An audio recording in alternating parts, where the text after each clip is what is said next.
it's here. With the 12 rotor being an absolutely one-of-a-kind extreme engine, it deserves a home that is absolutely extreme and almost one-of-a-kind.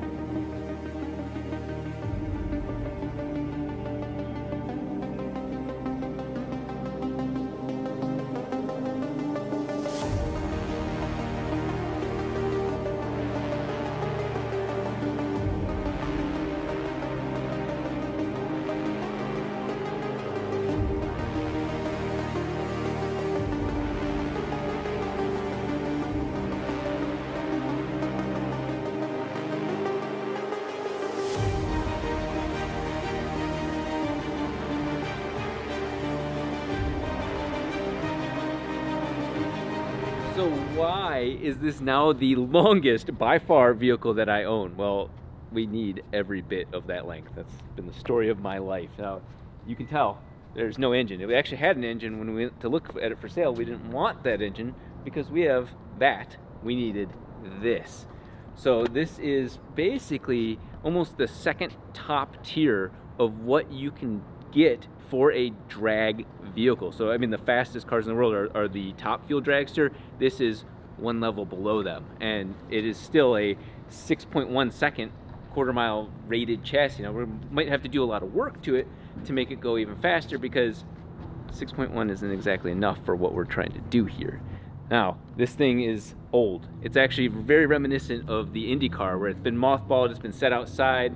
Somebody just wanted the space or the trailer. But the cool part is that Jim was more or less like a mentor to a lot of people getting into this. So when I explained to Jim that what we wanted to do with it, he was like, oh hell yeah. If I could ask you just to tell me what this is, what you did with it, that'd be awesome. I bought it from Sean O'Bannon or Jack O'Bannon. This car was built for the Carrier brothers originally, then Les Figueroa Fixed Speed had it, then Sean had it, then I got it.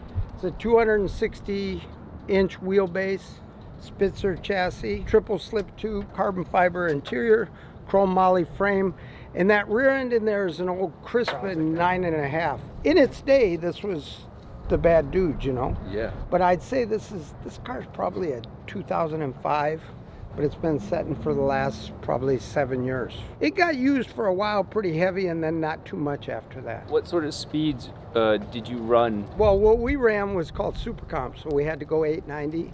But everybody runs a big throttle stop. That's why you have all this electronics. So this car on an 890 stop with me would go 170. With Sean O'Bannon, it went about 180. And with the Carrier brothers, I think this car went 218. All those cars that run that 890 class would go a lot faster. They just stop them. That's an index race. And it's what people can afford, you know. Yeah. When you get to something you're running wide open, you got to be pretty wealthy. This thing's out of certification. Yes. And the certification is for what? Just that NHRA thing. See this? If you call the guy, he'll come right to your shop and certify it. And then the transmission has to be certified every 5 years, a case on that. Those wheels are certified to the speed you need to go and all that. Okay. Like even regular wheels aren't certified for as fast as you guys want to go. I think this used to be called 6.0. Now I think it's 6.10. And then if you want to go into the 5s, you might have to put braces on all these bars. You might have to put something along the bottom. We got some work cut out for us, but this saves us so much guesswork on understanding what this world's like, and realistically, we're not trying to go slow with that massive motor. We're trying to do it right and you know, spin up the rotary roll. Maybe some of the Puerto Ricans and Australians are like, that's cheating. That means we're doing something absolutely right. When it comes to dragsters, the most important thing is what's between you and the ground, and that is the exact same thing when it comes to anything else in life, and most importantly, your bed. That is where you spend a third of your life, and making the most of that time and getting as much recovery, restoration is so important, because you're gonna spend the other 2/3 of your life or more doing as much as you can with the time you've got. And that's why 8 Sleep has been absolutely incredible for me. You can use it with your existing mattress. So the pod can go down all the way to 55 degrees and go all the way up to 110 degrees. Well, you also have the base that you can add on and allow it to control both your feet and your head positions. In their app, it says you can have the best sleep with 1 degree of head position up and 5 degrees of the feet. And I was like, okay, I'm a little skeptical of that. I slept on my back for the first time in years. Over an hour and a half of REM sleep, over an hour and 10 minutes of deep sleep. All of your different metrics are all right in here. All of that's within their app, and it, of course, connects to Apple, connects to all the other stuff, so you don't have to just use one thing. Are you ready to take your sleep and recovery to the next level? Go to 8sleep.com/RobDahm and use the code RobDahm to get $350 off your Pod 4 Ultra. Trust me, the investment in your sleep is totally worth it. This will be my first time ever getting into a dragster of any sort. The steering wheel's hilarious. It's like this little fork. Fighter jet type, I don't know. Yeah. First thing I think of is those videos where the drag car guy, like his steering wheel breaks off of the quick release and he's just doing this. And he's just, so. Wait, it's all carbon? That's kind of sick. I didn't. Yeah, you're right. That is. This thing's gonna really clean up nice. A lot easier than the IndyCar type stuff. So much easier. So much room for activities. Now, what's funny is there's only 2 pedals, and it actually is confusing because the brake pedal is left foot braking. Whoa. I'm assuming because there's no clutch, right? Uh-huh. Because you do the hand thing or whatever. What's really funny is as soon as I got in here, I thought I had this, like figured out, and then it pulled right off. I was like, I'm gonna be that guy exactly. Yeah, I'm definitely too far back. There's pillows in there. Wait, How's like comfortability wise? very comfortable. No claustrophobia. I mean, I feel these are plenty far away. And obviously the straps and everything will hold me in. Already too. Yeah. Yeah, I actually feel more safe in this than the 3-rotor. But yeah, there's the air solenoid. So I'm guessing you hold on, you turn, and one of these must ram that forward. Oh, okay, wow. Yeah. That's sick. Yeah, so you're just in there, and maybe the other one's like stall or whatever, you know, and then let go of that, and then wheel, whichever one of the other, because there's no clutch to drop. That's the ignition, fuel pump, Ackie 2. I kind of like this. I mean, from a car standpoint, the fuse is there, the switch is there. Fuse is there, switch is there. That's kind of nice. And so then this is master shutoff. Oh. These are both parachutes. Stage 1, stage 2? Oh yeah, I wonder why this one's short and stubby. That's what she said. Yeah, that's clearly not good. Try pulling on the cables off the parachutes and see if it pulls these back. Did that do anything?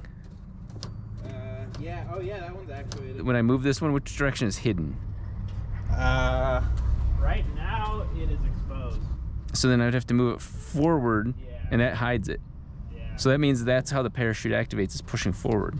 It'd be so nice having the Haltech with it all one system, not an ignition system, and then I do kind of like the burnout switch though. Yeah. But what is in here? Jim 2015. I'm just gonna put my name on there. Oh, competition license. Yeah, that's what I wanted to do. They were talking about it at Irwindale. Oh, you know what? Here's the key to take it apart. I want to see under some of these panels.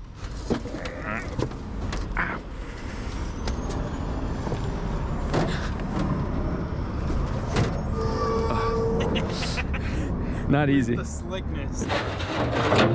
Nice. Is that a fuel filter? Yeah, two fuel filters.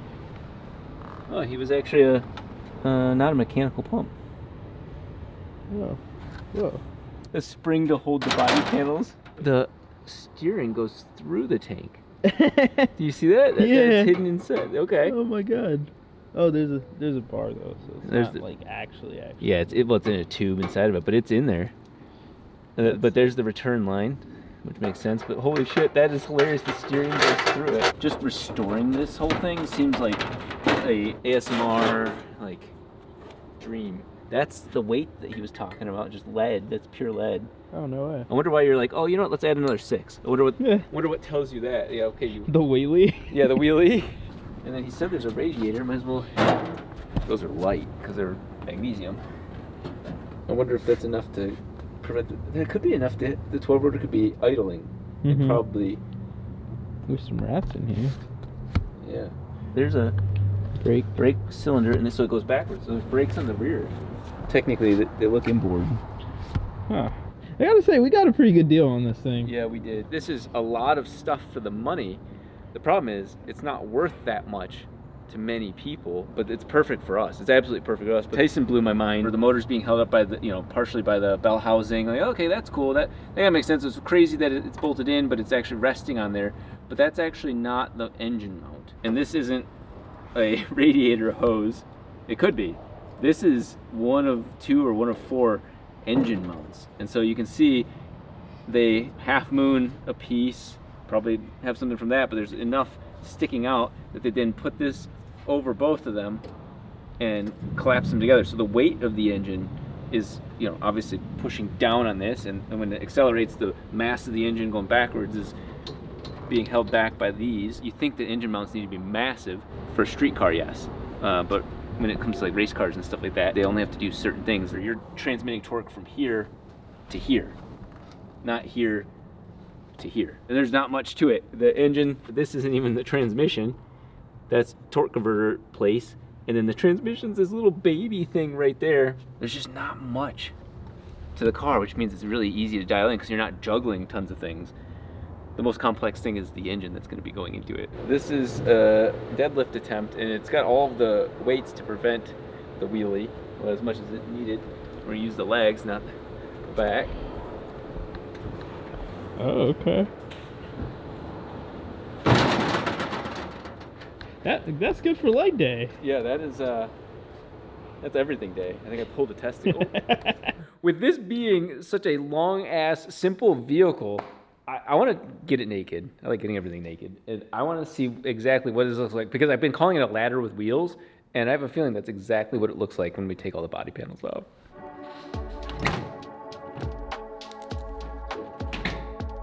Apparently all these panels are all magnesium.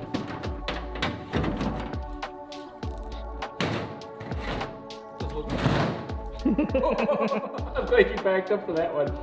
I broke it. That looks hilarious.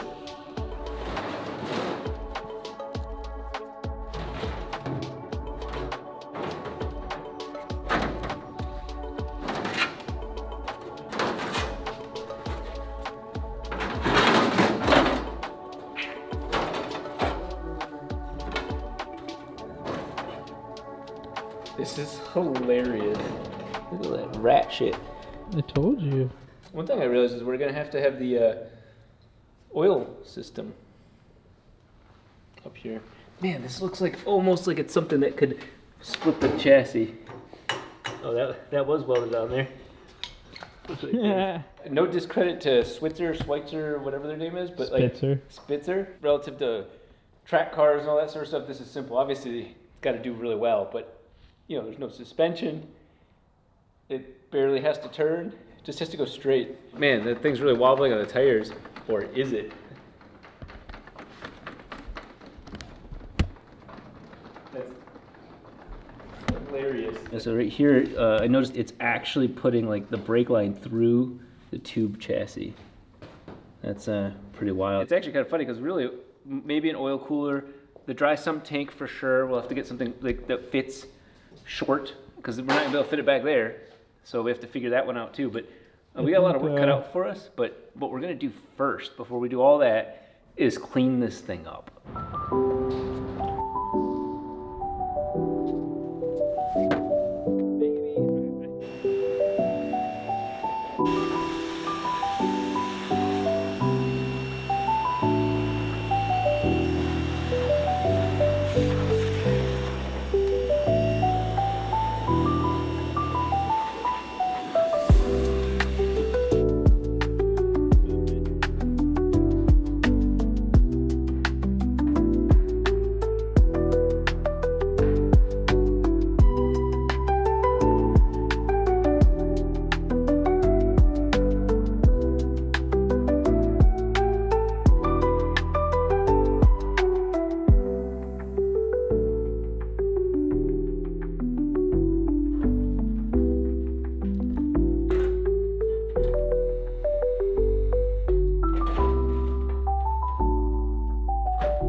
transmission, I figured we were either going to do a Power Glide or a TH400.